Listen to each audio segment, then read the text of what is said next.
നമസ്കാരം, എൻ്റെ പേര് ഷിബിൽ സെയിം. മലപ്പുറത്തുനിന്ന് വരുന്നു. 20 വയസ്സ്, അവിവാഹിതൻ. മലപ്പുറത്തെ ഒരു ചെറിയ ഗ്രാമത്തിൽ നിന്നാണ് ഞാൻ വരുന്നത്. അതുകൊണ്ട് തന്നെ ഗ്രാമത്തിലുള്ള ആളുകളായിട്ട് എനിക്ക് കൂടുതൽ പോകുന്നുണ്ട്.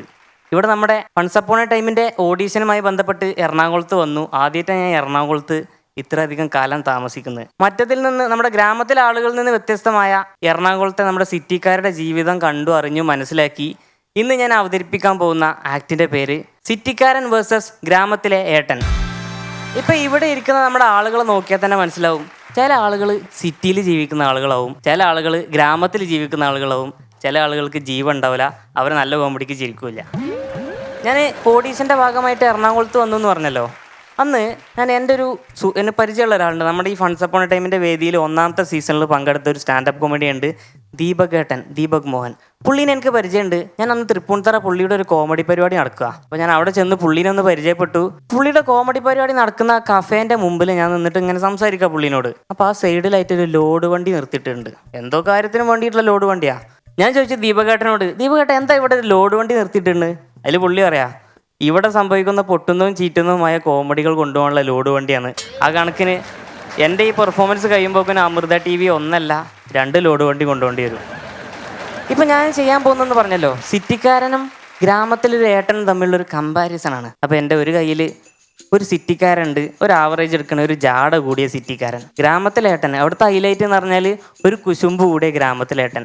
ഇവർ രണ്ടുപേരും ഞാൻ ഇവരുടെ സാമ്യ വ്യത്യാസങ്ങളൊക്കെ ഒന്ന് നോക്കുകയാണ്. ഇവിടെ ഡ്രസ്സിങ് സ്റ്റൈൽ കണ്ടാൽ തന്നെ നമുക്ക് മനസ്സിലാക്കാൻ പറ്റും പല വ്യത്യാസങ്ങളും. സിറ്റിക്കാരന് പല സമയത്തും പല ഡ്രസ്സുകളാണ്. വർക്ക് ടൈമിലൊരു ഡ്രസ്സ്, ഫ്രീ ടൈമിൽ ഡ്രസ്സ്, അങ്ങനെയൊക്കെ ഉണ്ട്. വർക്ക് ടൈമിൽ ഇങ്ങനെ ഒരു ഷർട്ട് പാൻറ് ഇൻ ചെയ്തത് അങ്ങനെയൊക്കെയാണ്. എന്നാൽ ഫ്രീ ടൈമിൽ ഒരു ബെർമുഡ ടീഷർട്ട്, ആ രൂപത്തിലാണ് സിറ്റിക്കാരൻ. എന്നാൽ ഗ്രാമത്തിലെ ഏട്ടന് ഇങ്ങനെയൊന്നുമില്ല. അത് ഇനിയിപ്പോൾ വർക്ക് ടൈം എന്നോ ഫ്രീ ടൈം ഒന്നുമില്ല. വീട്ടിലാണെങ്കിലും പുറത്താണെങ്കിലും അങ്ങാടിയിലാണെങ്കിലും ടോയ്ലറ്റിലാണെങ്കിലും ബസ്സിലാണെങ്കിലും വില്ലേജ് ഓഫീസിലാണെങ്കിലും പെങ്ങടെ മോൻ്റെ പാരൻസ് മീറ്റിങ്ങിന് വരെ ഒരു പൂവുള്ള പുള്ളിത്തുണിയും ഒരു ചുളിഞ്ഞ കുപ്പായും. അലമാരയിൽ നിന്ന് എടുക്കുമ്പോൾ ഒന്ന് കുടഞ്ഞു കഴിഞ്ഞാൽ ഒരു കൂറയും കുടുംബവും എടിപിടിയും നെയ്ന്നിട്ട് ഓടുന്നത് നമുക്ക് കാണാൻ പറ്റും. സിറ്റിക്കാരനെ ഈ വർക്ക് ടൈമിൽ AC ഒക്കെ വേണ്ടി വരും. കാരണം ഈ ടൈയൊക്കെ കെട്ടിയിട്ട് ആത്മഹത്യ ചെയ്യുമ്പോൾ അണ്ണാൻകുട്ടീൻ്റെ കൂട്ട് പോകുന്നുണ്ട്. പുള്ളിക്കാരന് AC ഒക്കെ വേണ്ടി വരും ഉഷ്ണം നിയന്ത്രിക്കാൻ. എന്നാൽ ഗ്രാമത്തിലെ ഏട്ടന് ഇതിൻ്റെ ഒന്നും ആവശ്യമില്ല. ഇവിടെ മുല്ലപ്പെരിയാറിൽ വെള്ളം നിറഞ്ഞു കഴിഞ്ഞാൽ എന്ത് ചെയ്യുക? 2 ഷട്ടർ തുറന്നു വിടും. ഗ്രാമത്തിലെ ഏട്ടൻ ചൂട് കൂടിക്കഴിഞ്ഞാൽ 2 ബട്ടൺസ് തുറന്നു വിടും. ഈ തുണി ഒന്നിങ്ങനെ മടക്കി കുത്തണം, ഇത് നിർബന്ധമാണ്. കാര്യം ഇതൊരു എയർ കണ്ടീഷൻ്റെ ഭാഗം തന്നെയാണ്. മാത്രമല്ല ട്രൗസർ ഒന്ന് കാണണം ഇതിൻ്റെ ഇടയിൽ കൂടെ, അത് നിർബന്ധമാണ്. ട്രൗസറിൻ്റെ കമ്പനീൻ്റെ പെയ്ഡ് കൊളാബ് പ്രൊമോഷൻ ഏറ്റെടുത്ത പോലെ പുള്ളി. ഇനി നമ്മുടെ സിറ്റിക്കാരനും ഗ്രാമത്തിലെ ഏട്ടനും ഫ്രീ ടൈം എങ്ങനെ മാനേജ് ചെയ്യാൻ നോക്കാം. സാധാരണ ജോലിയൊക്കെ കഴിഞ്ഞ് ഇങ്ങനെ ഇരിക്കുമ്പോഴാണ് ഇവർക്ക് ഫ്രീ ടൈം ഉണ്ടാവുന്നത്. ഈ പറഞ്ഞപ്പോൾ നിങ്ങൾക്ക് ഒരു പുതിയ ഇൻഫോർമേഷൻ ആവും. സിറ്റിക്കാരൻ ഒരു ദിവസത്തെ ജോലി കഴിഞ്ഞ് പുള്ളി ചെയ്ത വർക്കൊന്ന് വിലയിരുത്തും. ഇന്ന് എന്തെല്ലാം വർക്ക് നടന്നു, ഈ 1 ഇയർ പ്രൊജക്റ്റ് വിജയിക്കുവോ, അങ്ങനെ പുള്ളി അന്ന് ചെയ്ത ജോലി തന്നെ പുള്ളി ഒന്ന് വിലയിരുത്തും. എന്നാൽ ഗ്രാമത്തിലെ ഏട്ടൻ ജംഗ്ഷനിൽ നിന്ന് ചായയൊക്കെ കുടിച്ച് നാട്ടിൽ വേറെ ആരെങ്കിലും ചെയ്ത വർക്ക് വിലയിരുത്തും. അതേ, നിങ്ങളറിഞ്ഞോ, നമ്മുടെ തെക്കേലെ കുഞ്ഞാൻ സുമതിനോട് ചെയ്ത വർക്ക് തീരെ ശരിയായില്ല. പിന്നെ വേറൊരു ചർച്ചയുണ്ട്, നിങ്ങളറിഞ്ഞോ, ആ സുമേഷ് ചേട്ടൻ്റെ വൈഫ് ഇരട്ട പറ്റൂ. അപ്പോൾ അവിടുന്ന് വേറൊരു ചേട്ടൻ, എനിക്കറിയായിരുന്നു പുള്ളിയുടെ 1 ഇയർ പ്രൊജക്റ്റ് വിജയിക്കുമെന്ന്. ഇനി നമ്മുടെ ഈ സിറ്റിക്കാരൻ ഒഴിവ് സമയത്തുണ്ടല്ലോ, ആൻറ്റി സ്ട്രെസ് പണികൾക്ക് കൂടുതൽ പ്രാധാന്യം കൊടുക്കുക. ഉറക്കത്തിന്, വെറുതെ ഒരു സിനിമക്ക് പോവുക, അല്ലെങ്കിൽ ഒരു ട്രിപ്പിന് പോവുക, ഈ രൂപത്തിൽ. കാരണം ഈ ബിസി ഷെഡ്യൂളിൻ്റെ സ്ട്രെസ് ഉണ്ടായതുകൊണ്ട്. എന്നാൽ ഗ്രാമത്തിലേട്ടൻ ഈ ഇടപഴകി ജീവിക്കുന്നതുകൊണ്ടും പ്രത്യേകിച്ച് വേറെ ഒഴിവ് സമയങ്ങൾ കുറേ ഉണ്ടായതുകൊണ്ട് ഇത്ര ഒരു ബിസി ഷെഡ്യൂളും അല്ലാത്തതുകൊണ്ട് തന്നെ ഈ ഒരു സ്ട്രെസ് വരുന്നില്ല. പക്ഷേ ആൻറ്റി സ്ട്രെസ്സിൻ്റെ കാര്യത്തിൽ ഒഴിവ് സമയങ്ങൾ ആനന്ദ പുളകിത നിമിഷങ്ങളാക്കി മാറ്റുന്ന അവസരത്തിൽ നമ്മുടെ ഗ്രാമത്തിലെ ഏട്ടനാ മുന്നിൽ.